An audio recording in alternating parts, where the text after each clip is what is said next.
Hello friends, welcome to Manu creations. ఈరోజు మనం ration card ఎలా డౌన్లోడ్ చేయాలో ఈ వీడియోలో పూర్తిగా తెలుసుకుందాం. ముందుగా మన మొబైల్ ఫోన్లో కానీ ట్యాబ్లో కానీ గూగుల్ క్రోమ్లోకి మనం వెళ్ళాలి. గూగుల్ క్రోమ్ ఓపెన్ చేయగానే ముందుగా సెర్చ్ బటన్లో మనం ఎఫ్ఎస్సి సెర్చ్ అని టైప్ చేయాలి ఫ్రెండ్స్. ఎఫ్ఎస్సి సెర్చ్ ఈ విధంగా వస్తుంది ఫ్రెండ్స్. ఈ విధంగా వచ్చాక మనం మొదటి లింక్ని ఎంటర్ చేయాలి. దాని తర్వాత ఈ విధంగా ఎఫ్ఎస్సి రేషన్ కార్డ్ సెర్చ్ అని మనకు వెబ్సైట్ ఓపెన్ అయింది ఫ్రెండ్స్. ఈ పోర్టల్లో రేషన్ కార్డ్ న్యూ నెంబర్, ఎక్కడైతే నేను రెడ్ లైన్ పెట్టానో ఇక్కడ న్యూ రేషన్ కార్డ్ నెంబర్ పెట్టాలి.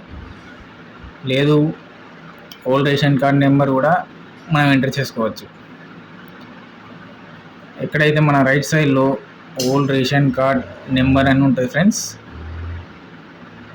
దాంట్లో మన ఓల్డ్ రేషన్ కార్డ్ నెంబర్ ఎక్కడైతే మన రెడ్ లైన్ గీసానో అక్కడ old ration card number WAP అని ఉంటుంది ఫ్రెండ్స్. మన రేషన్ కార్డులో ఆ నెంబర్ మనం టైప్ చేసి రైట్ సైడ్లో మనం ఏ జిల్లా అయితే ఆ జిల్లా ఎంటర్ చేయాలి ఫ్రెండ్స్. ఎంటర్ చేశాక మనకు కనబడుతున్న రైట్ సైడ్ బటన్లో సెర్చ్ అని ఉంటుంది ఫ్రెండ్స్. సెర్చ్ కొట్టగానే మనకు పూర్తి వివరాలు వస్తాయి.